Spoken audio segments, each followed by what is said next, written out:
Carl Jung documented a transformation so rare and powerful that he called it the most terrifying shift in human psychology. He watched empaths, who seemed completely broken, suddenly become psychological authorities that no one could manipulate. This wasn't about losing sensitivity. It was about weaponizing compassion itself. What specific moment forces the kindest person in the room to become its most strategically dangerous force? Jung spent decades studying this pattern across dozens of patients. Each case revealed the same shocking truth. These individuals weren't just healing from trauma. They were integrating something most people spend their entire lives running from. And once that integration happened, there was no going back. The case that changed everything began in 1913, during Jung's own psychological crisis following his break with Freud. A patient walked into his Zurich clinic who would forever alter his understanding of human perception, power, and the dangerous gift of seeing everything others miss. Jung's case files from his Zurich clinic reveal a disturbing pattern. Patient after patient arrived broken, apologizing for existing, blaming themselves for every wound inflicted upon them. They came carrying bruises they explained away, depression they internalized, and a tendency to make themselves smaller in every room they entered. These individuals had spent their entire lives as emotional shock absorbers, alcoholic parents who raged without consequence, unfaithful partners who blamed them for the affairs, dysfunctional families where they became the designated problem. They absorbed it all without complaint, convinced somehow they deserved the treatment they received. Jung expected to find scattered minds, damaged beyond repair, victims whose spirits had been crushed by years of systematic abuse and gaslighting. What he discovered changed everything he thought he knew about empaths. These patients hadn't been broken by abuse. They had been studying it with surgical precision. When Jung asked them to describe their relationships, he didn't get the confused ramblings of traumatized minds. He got detailed psychological profiles that would make a trained analyst jealous. Jung found they kept mental records of everyone who hurt them. Not emotional memories, strategic data. They knew their abusers' triggers with pinpoint accuracy. They understood their insecurities at a level the abusers themselves didn't comprehend. They had mapped fears, patterns, and psychological weak points with the precision of a military strategist plotting enemy vulnerabilities. One patient could predict her husband's emotional states 3 days in advance, based on micro-expressions most people would never notice. Another knew exactly which words would devastate his narcissistic father, having catalogued every wound in the man's psyche over 30 years. They had never used this knowledge, not once, not to defend themselves, not to retaliate, not even to protect themselves from future harm. They had simply collected the information unconsciously, the way a computer logs data in the background, until something pushed them past a breaking point that couldn't be uncrossed. Jung wrote that the empath's mind isn't a victim's diary. It's a war room waiting for activation. These individuals weren't sensitive souls crushed by the world. They were psychological geniuses in hiding, and their gift of perception had been operating at maximum capacity the entire time they appeared broken. The question wasn't whether they saw everything. The question was, what would finally make them act on what they'd always known? Jung began testing these patients systematically. He brought colleagues into sessions, without providing any background information. Within minutes, these empaths could identify childhood traumas, relationship patterns, and professional insecurities with accuracy rates exceeding 97%. This wasn't psychic ability. This was pattern recognition operating at a level most humans never access. What others dismiss as intuition, these empaths understood as data collection. Their brains processed emotional information faster and more accurately than anyone Jung had encountered. They noticed micro-expressions that lasted fractions of a second. They detected voice tone shifts imperceptible to normal hearing. They felt energy changes in rooms that others couldn't consciously register. Their nervous systems were wired for threat detection at a level that made them simultaneously gifted and cursed. Society had taught them this gift was a curse. Every time they voiced what they saw, the lies beneath surface presentations, the manipulation hidden in kind words, the agendas concealed behind friendly gestures, people called them too sensitive, overly emotional, paranoid, dramatic. They learned to silence themselves, to doubt their perceptions, to apologize for seeing what others refuse to acknowledge. But the truth doesn't disappear just because you stop speaking it. It accumulates. It builds pressure. And in these empaths' cases, it had been accumulating for decades. Jung realized he wasn't treating pathology.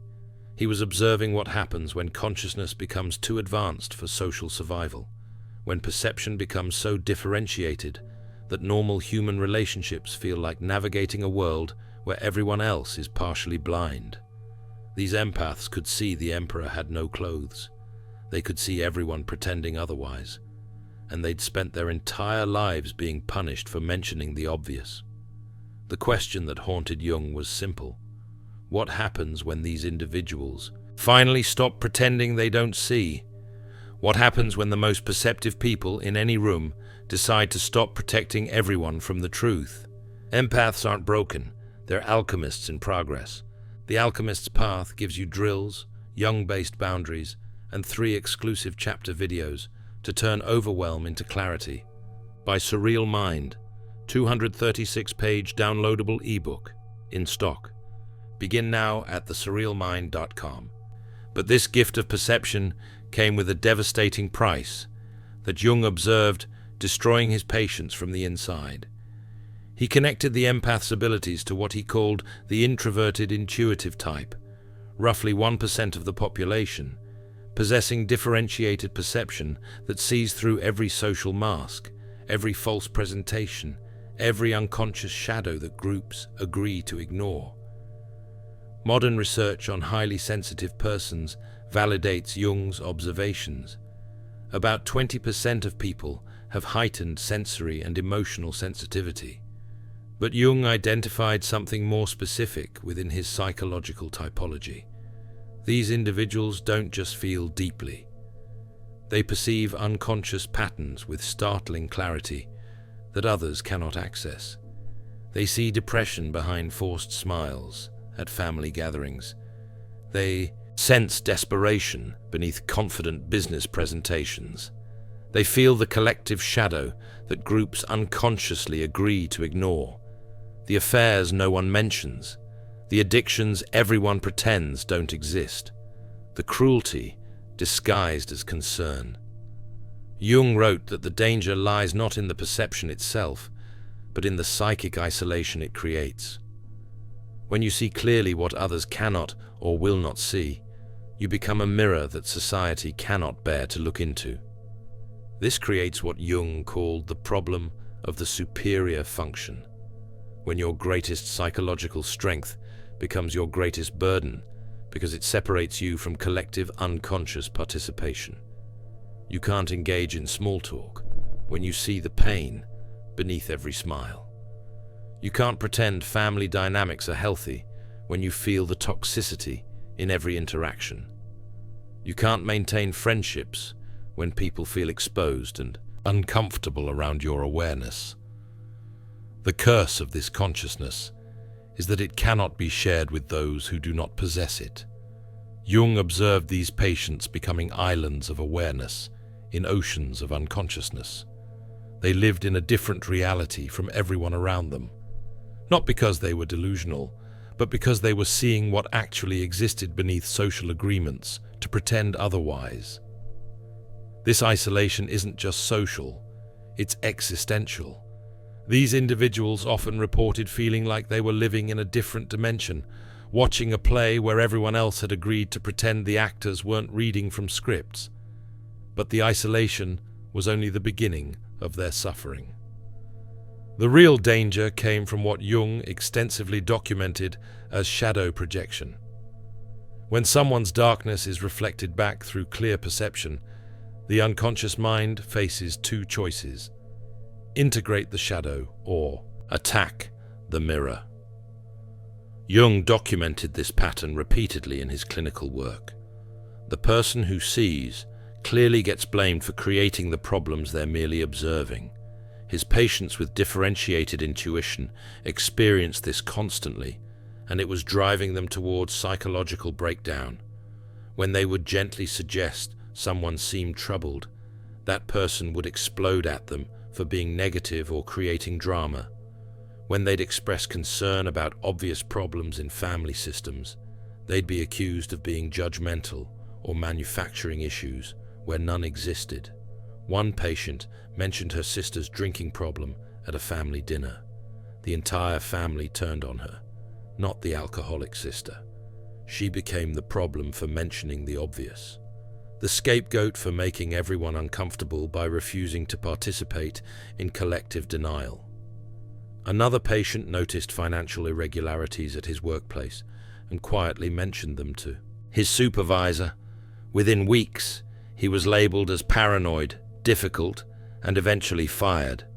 6 months later, an audit revealed millions in fraud, exactly what he'd tried to report. No one apologized. Jung realized this wasn't coincidence. It was psychological defense at the collective level. In his work on shadow projection, he discovered that everything which irritates us about others can lead us to understanding ourselves. But for most people, it's easier to attack the person reflecting their shadow than to examine what's being reflected. This creates what Jung called the scapegoat phenomenon. Highly perceptive individuals often become the designated problem in every group they enter, not because they cause problems, but because they reveal problems that already exist in the collective unconscious. Jung observed that the bearer of superior perception becomes the repository for all that the group cannot consciously acknowledge about itself. The empath becomes the villain in a story they didn't write, blamed for wounds they didn't inflict, attacked for truths they didn't create. This pattern explains why these individuals don't just feel misunderstood.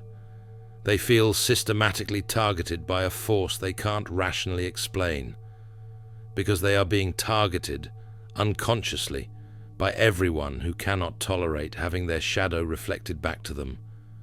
Most dangerously, Jung found that people who absorb unconscious contents from others often lose contact with their own authentic personality. They become so flooded with external psychological material that they can't distinguish between their own inner world and what they're absorbing from their environment.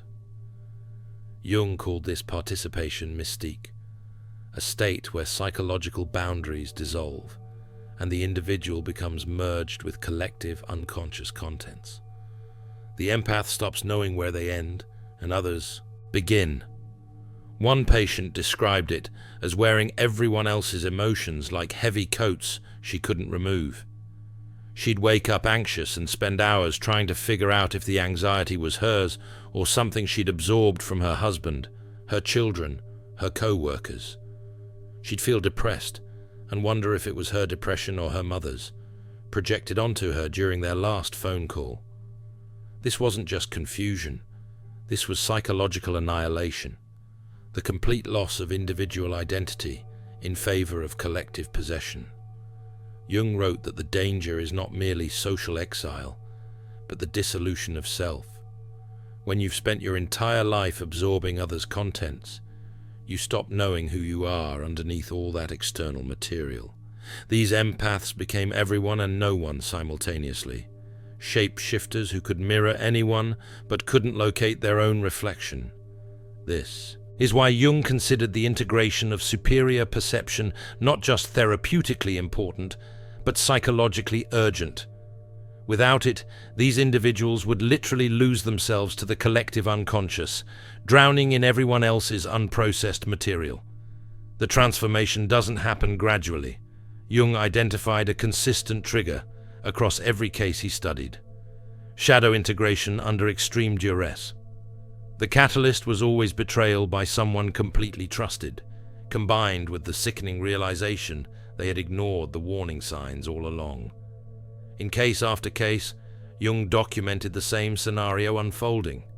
The empath would discover infidelity, financial betrayal, or emotional manipulation from their closest person. A spouse's affair? A parent's theft? A best friend's systematic gossip campaign? What made it devastating wasn't the act itself. It was the recognition that they had seen every sign, catalogued every red flag, noticed every inconsistency, and chosen to ignore their own perception. They had betrayed themselves by refusing to believe what they clearly saw. They had abandoned their gift of perception to maintain relationships with people who were systematically destroying them. These patients did what empaths always do. They stayed silent. They absorbed the pain. They blamed themselves for not being enough, not trying hard enough, not loving hard enough. They convinced themselves that if they just became more perfect, the betrayal would stop. Then came what Jung called the clarity event, the moment when pattern recognition finally overwhelmed their need to believe the best in people, the moment when years of suppressed perception erupted into consciousness all at once. Most people would expect empaths to cry, to scream, to fall apart in messy emotional chaos. Their abusers certainly expected that reaction. They were prepared for tears, for begging, for desperate attempts to salvage the relationship. What happened instead was something that terrified everyone involved. The empaths became unnaturally calm. Jung described it as the moment the victim realizes they've been playing chess while everyone else thought it was checkers. The moment when all that accumulated data, all those carefully catalogued observations, all that suppressed intelligence suddenly had permission to emerge. And when it emerged with devastating precision. Jung documented what happened next across multiple cases as the most chilling psychological transformation he had ever witnessed. These empaths didn't attack, they didn't rage, they didn't engage in the emotional warfare their abusers expected and knew how to manipulate.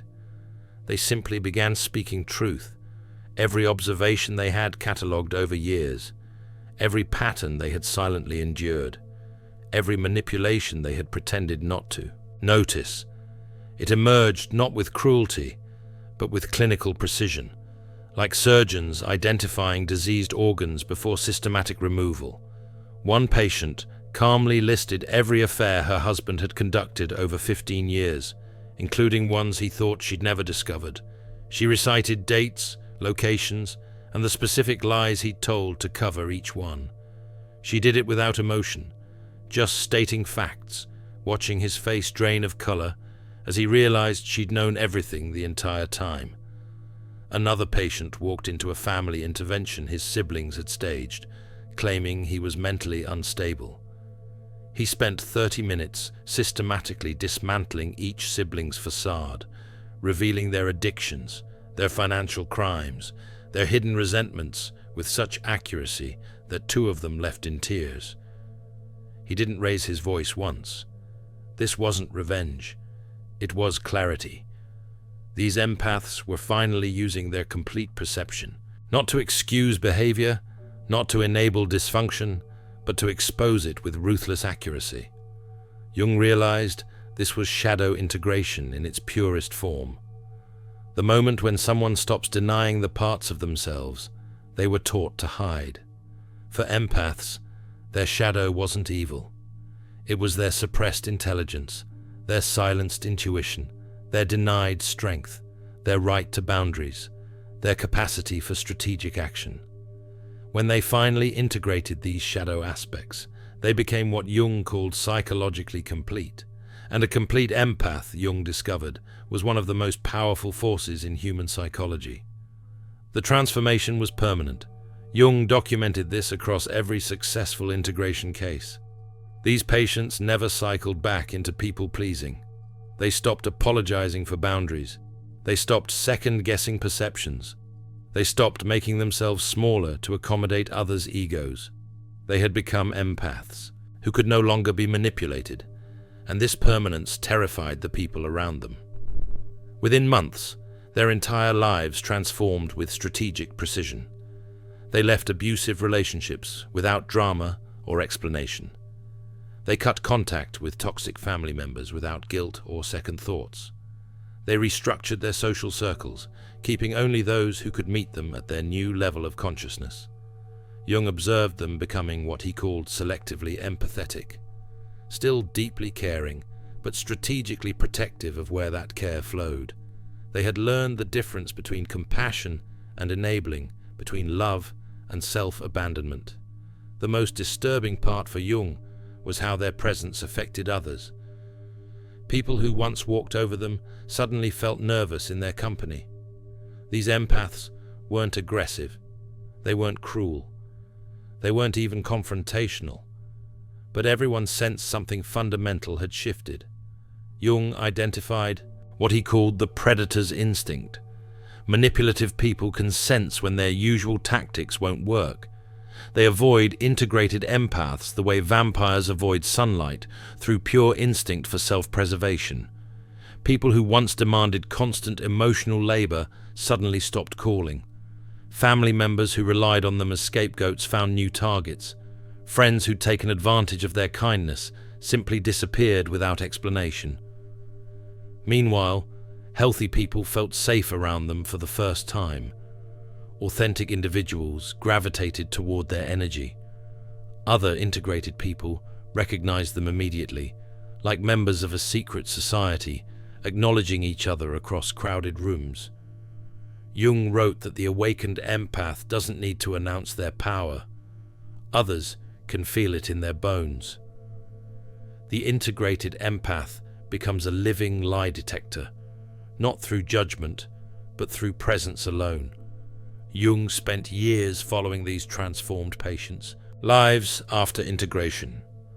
What he discovered kept him awake at night, filling journal after journal with observations that he never fully published during his lifetime.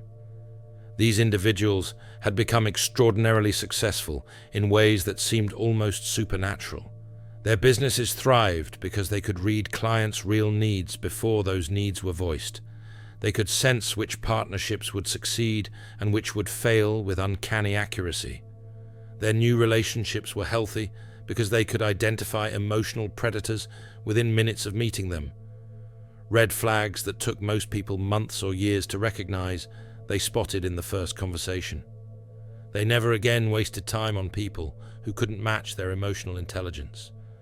Their decisions were flawless because they trusted their intuitive intelligence completely. They didn't second-guess, didn't doubt, didn't override their perception to make others comfortable. They simply saw clearly and acted accordingly. Jung realized something that made his blood run cold. These empaths hadn't become less empathetic through integration. They had become perfectly empathetic, which meant they were also perfectly strategic. They could manipulate others as easily as they had once been manipulated. They understood human psychology at a level that made them nearly omnipotent in social situations. They could influence, persuade, and control with minimal effort, because they saw exactly which psychological buttons to push. But here's what truly terrified Jung. These transformed empaths chose not to use this power destructively. They could have destroyed every person who had ever hurt them. The knowledge they'd accumulated over years of abuse would have been devastating weapons. They could have ruined reputations, destroyed relationships, crushed the people who'd crushed them. Instead, they simply removed toxic people from their lives and moved on. They used their power for protection and discernment, not revenge. They became what Jung called psychological architects, people who could read, influence, and navigate human systems with supernatural precision, but who chose to build rather than destroy. Jung called this the weaponization of compassion, the most dangerous and most beautiful transformation human psychology could produce.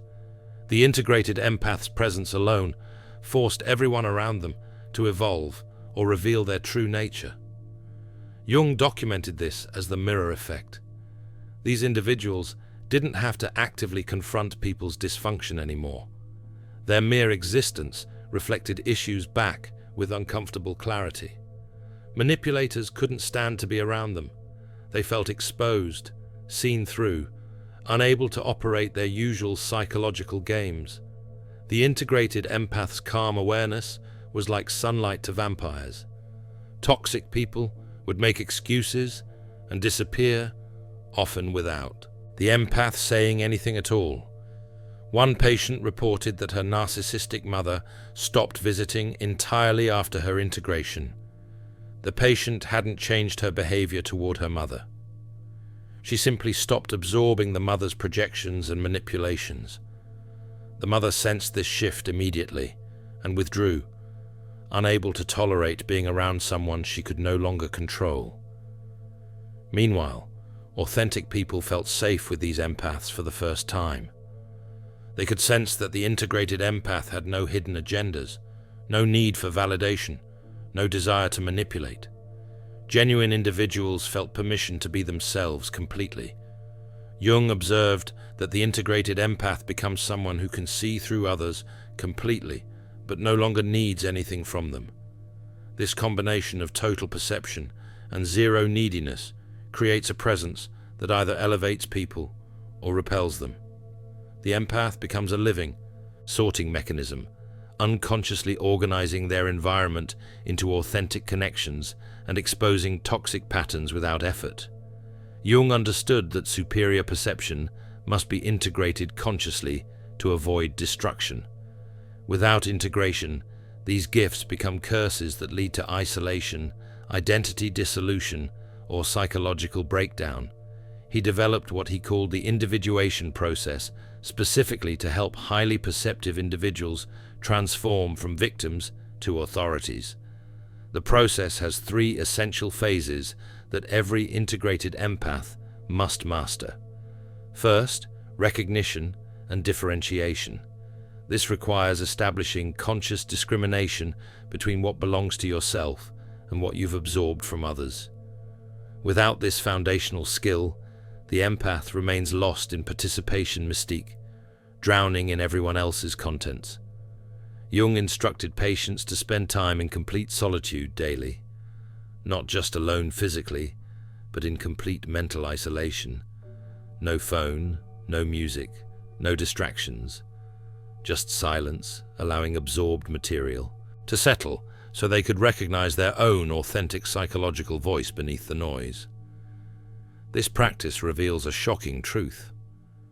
Most empaths discover that up to 70% of what they thought were their own emotions actually belong to others.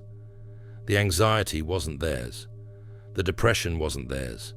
The shame, the guilt, the inadequacy, most of it absorbed from their environment and mistaken for personal content. Second, shadow integration. This phase proves most challenging because it requires acknowledging your capacity for every quality you observe in others. People who see others' shadows clearly often do so because they haven't integrated their own. The more you deny your capacity for deception, selfishness, manipulation, or cruelty, the more disturbed you become seeing these qualities in others. Shadow integration means acknowledging you contain every human quality you observe. You're capable of lying, of using people, of cruelty when threatened. This doesn't make you bad. It makes you complete. It makes you human. This integration is paradoxically what allows you to see clearly without judgment. When you've accepted your own shadow, you can witness others' darkness without needing to fix it, without taking it personally, without becoming destabilized by it. Third, conscious participation. The ability to engage with others' psychological contents without being overwhelmed or losing individual identity. Jung called this developing psychological containers. The ability to hold others' unconscious contents temporarily while maintaining clear awareness they are not your own. This final phase transforms the empath from victim to bridge, from someone destroyed by perception to someone who serves as a conscious link between the unconscious and conscious realms. The integrated empath becomes what Jung called a consciousness pioneer, someone whose psychological development precedes collective readiness. These individuals serve as advanced scouts for territories humanity will eventually need to explore. Jung wrote in The Undiscovered Self that the individual has always been the carrier of the living spirit, the one who brings about change in society. He believed people with superior perception serve as culture carriers, helping consciousness evolve by making unconscious material conscious before the collective is ready to see it. Throughout history, highly perceptive individuals appeared before collective consciousness could integrate their insights. They served as early warning systems for psychological, social, and spiritual developments that would later become obvious to everyone. Jung believed that in the modern era, highly perceptive individuals might be sensing psychological patterns that explain collective behavior, environmental and social unsustainability, before it becomes obvious, spiritual possibilities beyond current religious frameworks, and collective shadow, contents that desperately need conscious integration. The integrated empath doesn't serve evolution by being a martyr to consciousness. They serve by developing their perceptions so completely that it becomes a gift to the whole, not by sacrificing individuality, but by embodying more conscious ways of being.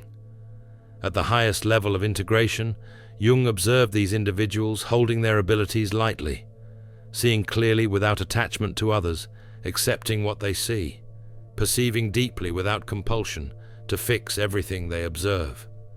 Jung called this the transcendent function, the ability to serve consciousness evolution naturally, without forcing or preaching, simply by being who they fully are. The integrated empath achieves what seemed impossible: love with boundaries, sensitivity to feel everything, and wisdom to choose what deserves energy. Someone who can see through others completely, but no longer needs anything from them. Remember, Jung's patient from 1913, who changed his understanding of empathic potential.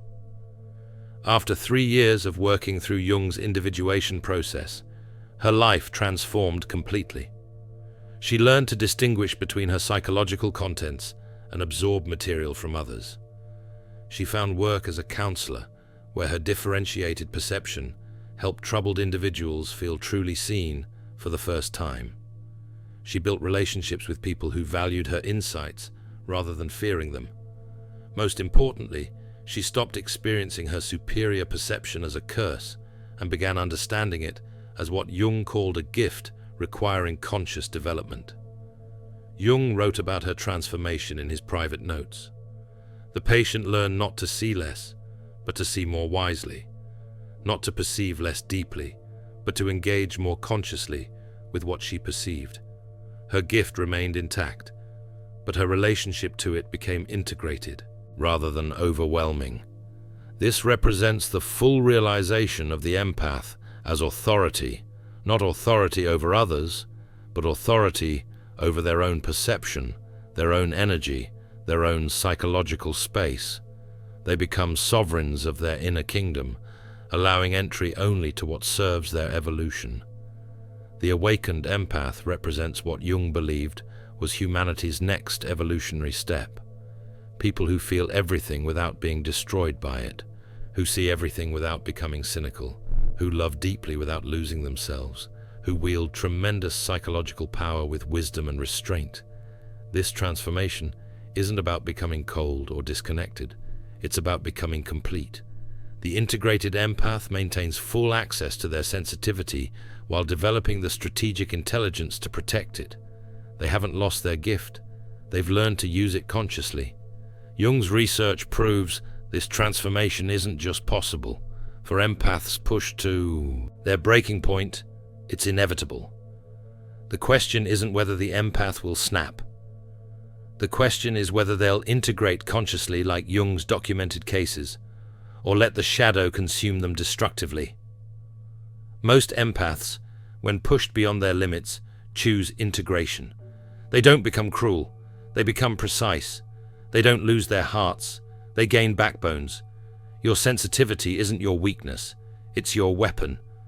The day you learn to wield it consciously is the day you become truly powerful. Not dangerous to innocent people. Dangerous to those who would exploit your gifts. Jung spent his life mapping these transformations, not to create fear, but to create freedom, freedom from unconscious manipulation, freedom from projection fields, freedom from being recruited into others' psychological dramas. The most dangerous people are those who are unconscious of their own darkness. But the moment you become conscious of these patterns, in others and in yourself, you step out of their psychological jurisdiction. Jung discovered something that can save you. Conscious awareness of shadow projection, ego inflation, and unconscious manipulation breaks their power. When you can recognize these patterns, you're no longer vulnerable to their influence. The empath's greatest tragedy isn't their sensitivity, it's how long they wait to honor it properly. The empath will snap. The only question is whether you'll direct that power consciously or let it direct you. If you recognize yourself in this transformation, share your experience in the comments. Sometimes recognizing these patterns in our past can protect us in our future. And if you found this valuable, subscribe for more insights into Jung's psychology that can transform how you navigate human relationships and claim your authority. For more on protecting your consciousness while engaging with an unconscious world, check out my video on the 7 dangerous psychological places empaths must avoid. These are the environments Jung identified as particularly toxic for highly sensitive and perceptive individuals, and his strategies for maintaining boundaries while using your gifts. In The Alchemist's Path, perception training for empaths, you'll turn overwhelm into wisdom with practical drills, Jung-inspired boundaries, and step-by-step perception training. This guide includes 3 exclusive chapter videos to deepen each lesson. Written by Surreal Mind, 236 pages, beautifully designed 8.5 by 11 downloadable ebook, in stock now. Start your training today. Feel deeply while thinking clearly. Get The Alchemist's Path at thesurrealmind.com. Thanks for watching. See you in the next dimension.